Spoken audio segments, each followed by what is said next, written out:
बच्चों अब हम कैलकुलेट करने जा रहे हैं, एक ऐसा फार्मूला डेराइव करने जा रहे हैं जो ऑर्बिट का रेडियस कैलकुलेट करने के काम आता है।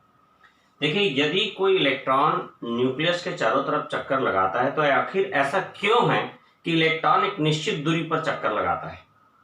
उसकी दूरी कम ज्यादा क्यों नहीं होती? क्यों एक पर्टिकुलर डिस्टेंस पर चलता है? उसका कारण यह है कि जब इलेक्ट्रॉन न्यूक्लियस के चारों तरफ चक्कर लगाता है तो उस पर दो फोर्स काम करते हैं, एक न्यूक्लियर अट्रैक्शन और दूसरा centrifugal force. Nuclear attraction electron को अपनी तरफ खींचता है और सेंट्रीफ्यूगल फोर्स इलेक्ट्रॉन को न्यूक्लियस से दूर भेजता है। और जहां पर दोनों फोर्स बैलेंस हो जाते हैं, इलेक्ट्रॉन उसी जगह पर घूमता है।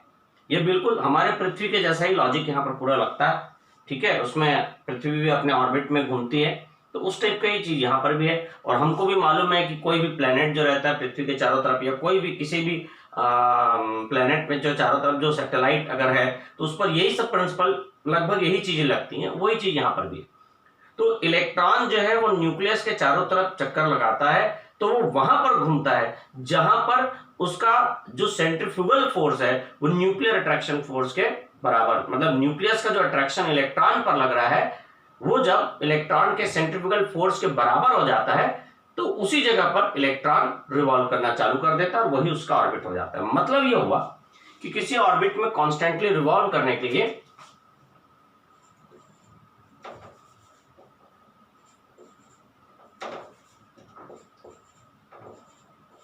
Nuclear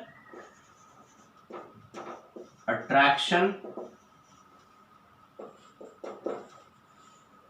experienced by an electron is equal to centrifugal force acting on an electron। तो सेंट्रीफ्यूगल फोर्स जो इलेक्ट्रॉन पर लग रहा है वो उसकी न्यूक्लियर अट्रैक्शन फोर्स के बराबर हो जाता है, तब इलेक्ट्रॉन एक पर्टिकुलर ऑर्बिट में घूमता रहता है। देखिए, जो इलेक्ट्रोस्टैटिक फोर्स ऑफ अट्रैक्शन क्या होता है, यदि एक जिसको हम कूलम्बिक फोर्स ऑफ अट्रैक्शन बोलते हैं, मान लीजिए दो चार्ज पार्टिकल है, एक का चार्ज इतना है, दूसरे का चार्ज इतना है, तो इन दोनों के बीच लगने वाला जो इलेक्ट्रोस्टैटिक फोर्स ऑफ अट्रैक्शन है उसके लिए ये फॉर्मूला होता है, ठीक। अब हमको मालूम है कि यहाँ जो दो चार्ज पार्टिकल बोल रहे हैं उसमें से एक इलेक्ट्रॉन और दूसरा क्या है, प्रोटॉन है, और ये दोनों का चार्ज इक्वल होता है। मालूम है, एक प्रोटॉन का जो चार्ज होता है वो एक इलेक्ट्रॉन के चार्ज के बराबर होता है। Charge of one electron is equal to, ऐसा बोल सकते हैं, negative charge of one electron is equal to positive charge of one proton is equal to 1.602 into 10⁻⁻19 coulomb, ठीक। तो मान लीजिए यहाँ पर आपको इलेक्ट्रॉन का चार्ज रखना है, यहाँ पर प्रोटॉन का चार्ज रखना है, तो ये चूंकि दोनों बराबर होते हैं तो दोनों को हम लोग किससे रिप्रेजेंट कर सकते हैं, ई से। इसको भी ई से, इसको, ये इलेक्ट्रॉन के चार्ज को भी ई से, प्रोटॉन के चार्ज को भी ई से, और आर स्क्वायर मतलब डिस्टेंस फ्रॉम न्यूक्लियस हो गया। अब ये तो एक एक इलेक्ट्रॉन है, तो अगर किसी में एटॉमिक नंबर 1 है तो एक एक इलेक्ट्रॉन होगा, अगर एटॉमिक नंबर Z है तो Z इलेक्ट्रॉन और प्रोटॉन होंगे, इसलिए सामने Z हो जाएगा। मतलब ओवरऑल ये फार्मूला क्या बन गया, Z⁻R²। तो ये इलेक्ट्रोस्टैटिक फोर्स ऑफ अट्रैक्शन के लिए फार्मूला है। तो इसी फार्मूले को हम लोग इलेक्ट्रॉन और प्रोटॉन, मतलब न्यूक्लियस में कौन है, प्रोटॉन है, और ऑर्बिट में कौन है, इलेक्ट्रॉन है। तो न्यूक्लियस में जो प्रोटॉन है और ऑर्बिट में जो इलेक्ट्रॉन है उनके बीच लगने वाले अट्रैक्शन को कैलकुलेट करने के लिए हम ये फॉर्मूला यूज कर रहे हैं। तो न्यूक्लियस में जो प्रोटॉन है वो पॉजिटिवली चार्ज है, ऑर्बिट में जो इलेक्ट्रॉन है वो नेगेटिवली चार्ज है। तो पॉजिटिवली चार्ज पार्टिकल्स के बीच जो फोर्स ऑफ अट्रैक्शन लगता है उसी को हम लोग कूलम्बिक फोर्स ऑफ अट्रैक्शन बोल रहे हैं, और वही चीज हम लोग इलेक्ट्रोस्टैटिक फोर्स ऑफ अट्रैक्शन भी बोल सकते हैं। उसको कैलकुलेट करने के लिए फार्मूला होता है, यहाँ दोनों पार्टिकल का चार्ज लगाते हैं और यहाँ दोनों के बीच की दूरी।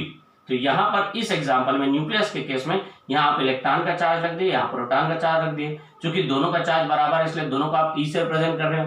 अब एटम में कितने इलेक्ट्रॉन और प्रोटॉन होते हैं, जितना उसका एटॉमिक नंबर होता है, इसलिए इस फार्मूले को हम ऐसा कर दिए। और R² है वो डिस्टेंस फ्रॉम न्यूक्लियस। मतलब क्या हो गया, किसी इलेक्ट्रॉन पर लगने वाला जो न्यूक्लियर अट्रैक्शन है वो इतना हो गया, और सेंट्रीफ्यूगल जो फोर्स काम करता है इलेक्ट्रॉन पर वो mv²/r के बराबर होता है, सेंट्रीफ्यूगल फोर्स, ठीक, जो इलेक्ट्रॉन पर काम करने वाला force.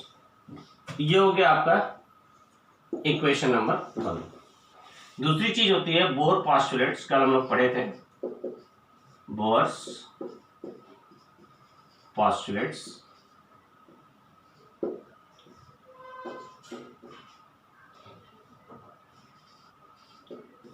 According to Bohr postulates, MVR is equal to the NH upon 2 पाई। इस फार्मूले के हिसाब से V, अगर V इलेक्ट्रॉन की वेलोसिटी है, टेंजेंशियल वेलोसिटी है, तो NH 2 पाई R M, तो ये V इधर कर देंगे तो NH 2 पाई हो जाएगा, MR इधर आ जाएगा। तो ये V की वैल्यू यहाँ रख सकते हैं अपन। इसको अपन पहले सॉल्व कर लेते हैं, ये हो गया इक्वेशन 2, ठीक है। अब हम लोग यहाँ V की वैल्यू सॉल्व कर लेते हैं। अब आप एक चीज गौर कीजिए, आर स्क्वायर इधर कर देता हूँ, आर स्क्वायर अपॉन आर हो जाएगा, और एम वी स्क्वायर इधर कर देता हूँ, तो R square from equation 1 and 2, R square upon R is equal to Z square upon M V square, Z square M, V की जगह आप इसको पूरा रख दोगे, NH 2 पाई RM,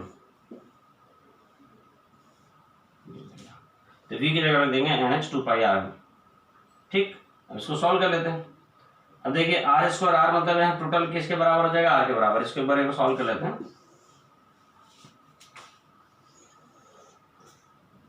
तो यहाँ क्या बचेगा, केवल R बचेगा, आर स्क्वायर बाई आर मतलब ये कैंसिल हो जाएगा, तो यहाँ बचेगा केवल आर, और यहाँ क्या बचा, Z square M N square H square,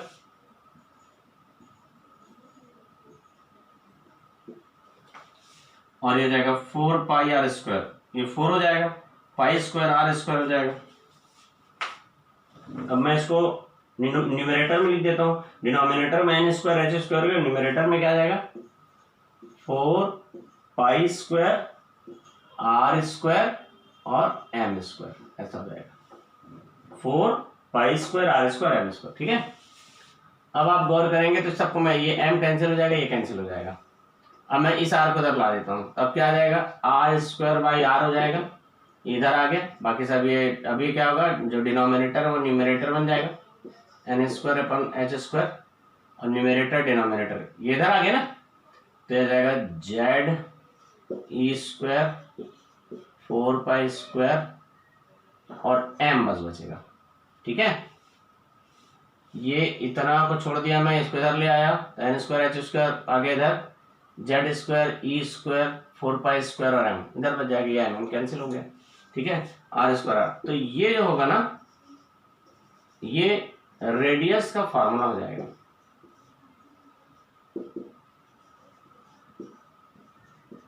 किसका फार्मूला हो जाएगा, रेडियस कैलकुलेट करने, ऑर्बिट का रेडियस, हाइड्रोजन जैसे किसी एटम, हाइड्रोजन या हाइड्रोजन लाइक एटम का रेडियस के लिए फार्मूला। अब इसमें क्या होता है, इतने वैल्यू कांस्टेंट होता है, ये वैल्यूज कांस्टेंट है।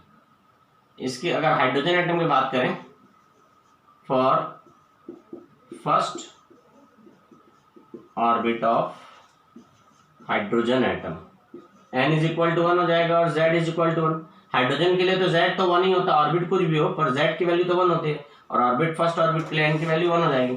अब इसको सॉल्व करेंगे तो क्या आ जाएगा, r इज इक्वल टू हो जाएगा, ये पूरा जो वैल्यू रहता है सबका वैल्यू मैं बता चुका हूँ, ये प्लांक्स कांस्टेंट होता है, ये चार्ज ऑफ इलेक्ट्रॉन है, 4 मतलब 4, पाई मतलब 3.14, ये मास ऑफ इलेक्ट्रॉन। इस पूरे की वैल्यू अगर आप रख दोगे तो आता है 0.529 into 10⁻⁻10 N square Z, N square upon Z, ये रेडियस का, पर 10⁻⁻, ये मीटर में है ना, इसको हटाओगे तो एंगस्ट्रॉम में आ जाएगा 0.529 एन स्क्वायर अपॉन जेड। ये nth ऑर्बिट का, हाइड्रोजन के nth ऑर्बिट का रेडियस होगा। अभी इसका यूनिट क्या होगा, एंगस्ट्रॉम। क्यों, 1 एंगस्ट्रॉम का मतलब होता है 10⁻⁻10 मीटर। यहाँ हम लोग यूनिट चेंज कर दिए, मीटर की जगह एंगस्ट्रॉम लिख दिए, ठीक है। तो ये किसी ऑर्बिट में किसी इलेक्ट्रॉन के ऑर्बिट का रेडियस कैलकुलेट करने के लिए फॉर्मूला है। आपको बोला हाइड्रोजन एटम के फोर्थ ऑर्बिट का रेडियस बताइए, तो यहाँ हाइड्रोजन का एटॉमिक नंबर 1 लिख देंगे और एन की वैल्यू 4 लिख देंगे, फोर्थ ऑर्बिट का रेडियस। ठीक है, इस तरीके से निकालेंगे। अब यहाँ पर आप एक चीज बात ध्यान देंगे कि एटम जो होगा उसके हिसाब से हाइड्रोजन एटम प्लस Z1 हो जाएगा, दूसरा कोई एटम रहेगा तो जो उसका एटॉमिक नंबर रहेगा वो। ये फॉर्मूला किसके लिए एप्लीकेबल है? हाइड्रोजन और हाइड्रोजन लाइक के लिए। हाइड्रोजन और हाइड्रोजन लाइक का मतलब क्या है? जो हाइड्रोजन जैसा है। कौन कौन है हाइड्रोजन जैसा? हाइड्रोजन में 1 इलेक्ट्रॉन होता है, लिथियम में 2 इलेक्ट्रॉन होता है, सॉरी 3 इलेक्ट्रॉन्स होते हैं। अगर लिथियम में 2+ चार्ज आ जाए तो उसके पास कितना इलेक्ट्रॉन बचेगा? 1। तो ये हो जाएगा हाइड्रोजन लाइक, मतलब जिसके पास हाइड्रोजन के बराबर इलेक्ट्रॉन। जैसे हीलियम में 2 इलेक्ट्रॉन होता है, ठीक है, और हीलियम में प्लस चार्ज आने के बाद कितना बचा? 1। तो ये हाइड्रोजन लाइक।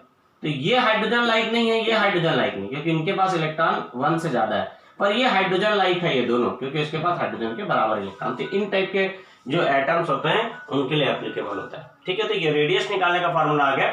नेक्स्ट वीडियो में मैं आपको एनर्जी कैसे कैलकुलेट करने के लिए फॉर्मूला कैसे डेराइव किए थे वो मैं आपको आगे नेक्स्ट वीडियो में बताता हूँ। ठीक है, देखते हैं नेक्स्ट वीडियो में।